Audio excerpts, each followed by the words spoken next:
Bismillahirrahmanirrahim. Assalamualaikum warahmatullahi wabarakatuh. Puji syukur kehadirat Allah Subhanahu wa Ta'ala yang telah mencurahkan segala nikmat-nikmatnya, baik nikmat lahir maupun nikmat batin, terutama nikmat keluar masuknya napas ini. Salawat serta salam tidak lupa kita sampaikan kepada Nabi Allah Muhammad SAW beserta keluarga dan para sahabat-sahabatnya. Alhamdulillah dalam keadaan sehat walafiat. Pada saat yang berbahagia ini, pribadi akan sedikit menyampaikan tentang pentingnya jagalah hati, pikiran, dan nafsu kita. Selayaknya kita manusia sebagai hamba Allah yang bermakrifat dan selalu beribadah hanya kepada Allah, dan tak lupa kita sebagai manusia yang hidup di muka bumi ini yang bermasyarakat atau selalu berhubungan kepada sesama, dalam bahasa lain hablum minanas. Betapa pentingnya jagalah pikiran kepada sesama makhluk, berbaik sangka kepada Allah dan berbaik sangka terhadap sesama. Namun daripada itu, ada yang lebih penting. Jagalah hati kita, pikiran kita, dan nafsu kita. Karena pada hakikatnya itu adalah suatu aurat yang sebenar-benarnya aurat. Karena apa? Dalam perjalanan rohaniah, Allah akan memahamkan suatu ilmunya kepada kita sebagai hamba. Karena apa? Di dalam tubuh kita ada hati, ada pikiran, dan ada nafsu yang selalu berkaitan, yang selalu berkesinambungan dalam berspiritual kita kepada Allah. Namun jika kita mampu dan dimampukan oleh Allah dalam menjaga hati kita, menjaga pikiran kita, menjaga nafsu kita sesuai amanahnya pikiran, sesuai dengan amanahnya nafsu, sesuai dengan amanahnya hati, itu semua harus kita jaga, karena itu suatu amanah juga dari Allah. Dengan penuh kesadaran kepada Allah, pada hakikatnya jagalah hati kita. Tidak boleh berprasangka, tidak boleh punya angan-angan, tapi pasrah dan yakin kepada Allah. Jagalah pikiran kita, tidak boleh memikirkan hal-hal yang negatif, apalagi punya pikiran ketidakpercayaan kepada Allah. Dengan itu sesuaikanlah amanah pikiran, yaitu memikirkan kebesaran-kebesaran Allah Subhanahu wa Ta'ala. Dan jagalah nafsu kita. Sebenar-benarnya nafsu adalah keinginan. Di sebalik nafsu-nafsu kita itu banyak keinginan-keinginan kita. Namun jagalah sesuai amanah dan perintah nafsu, yaitu selalu menuju kebaikan karena Allah. Maka daripada itu, 3 unsur yang ada dalam diri kita itu kita ikat dengan tali titian, yaitu napas. Maka dengan keistiqomahan kita dalam mengamalkan zikir napas, insya Allah hati, pikiran, dan nafsu akan selalu mengiringi dan selalu tunduk kepada Sang Penciptanya. Karena apa? Dengan napas yang suci yang keluar masuk secara alami atas kehendak dan kuasanya Allah, insya Allah semuanya akan terlerai, semuanya akan terkendali atas kehendaknya.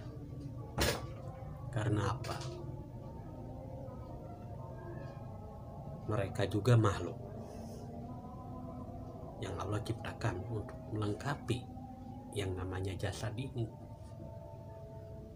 Karena hati, pikiran, dan nafsu itu adalah suatu komponen yang ada dalam tubuh kita yang harus kita jaga, yang harus kita tunaikan amanahnya sesuai dengan perintah Allah.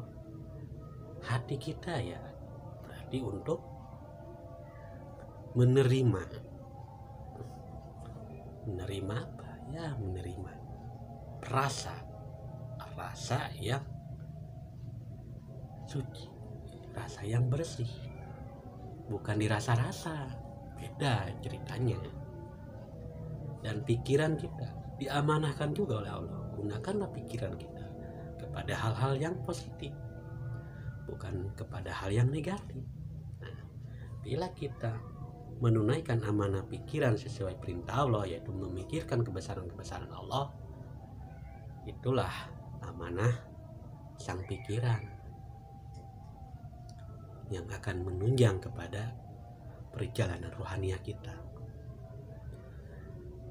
Satu hal, nafsu juga pendukung sebagai komponen tubuh kita yang selalu mendorong kepada kebaikan. Nah, maka tunaikanlah perintah nafsu, amanahnya nafsu yang Allah berikan kepada kita, yaitu kepada kebaikan semua, bukan nafsu-nafsu yang negatif seperti nafsu birahi. Nah, itu beda ceritanya. Itu berarti kita membelok daripada perintah Allah. Sudah jelas Allah mengamanahkan nafsu kepada kita itu untuk berbuat kebaikan. Nah, maka betapa pentingnya dalam berspiritual atau sebagai makhluk hidup yang bermasyarakat, yang selalu berdampingan dengan sesama, jagalah hati, pikiran, dan nafsu kita kepada kebaikan, karena semua itu adalah titipan Allah, menjadi suatu kedaulatan di dalam diri kita yang mendampingi perjalanan rohaniah kita dengan segala amanah-amanahnya. Kita sesuaikan, bukan kita lawan, tapi terima dan jalankan perintahnya.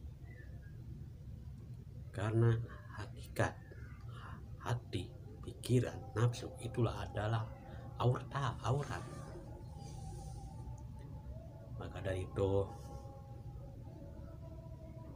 kita sebagai hamba Allah yang bertauhid, yang bertakwa dan beriman hanya kepadanya, dan selalu bergantung kepadanya, selalu memohon ampunan kepadanya, insya Allah dengan kepasrahan jiwa kita, seikhlas-ikhlasnya pasrah jiwa kita kepada Allah, pasti Allah akan memberi suatu solusi atau ilham agar kita bisa menunaikan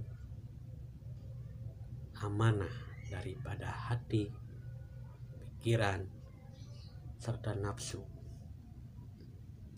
Intinya mereka juga adalah makhluk yang beribadah kepada Allah, yang bertauhid kepada Allah. Namun kita sebagai manusia yang lebih mulia daripada makhluk yang lain, maka tegakkanlah ketauhidan kepada Allah dengan belajar metode zikir nafas sebagai sarana atau cara menuju kepada Allah. Insya Allah apapun yang kita kerjakan, yang kita tunaikan, akan Allah balas sesuai dengan perjalanan atau amaliyah batiniah kita. Namun pada semua itu kita tidak lepas dengan aplikasi kehidupan kita sehari-hari. Maka berbuatlah kebaikan kepada sesama sebagai aplikasi menjaga hati, menjaga pikiran, serta menjaga nafsu kita.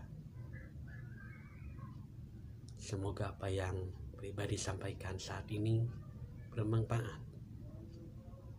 bagi sahabat-sahabat sama jemaah zikir nafas sadar Allah dimanapun berada. Mohon maaf lahir batin bila ada kata dan ucap yang salah atau yang tidak berkenan di hati saudara-saudara dan sahabat-sahabat sekalian.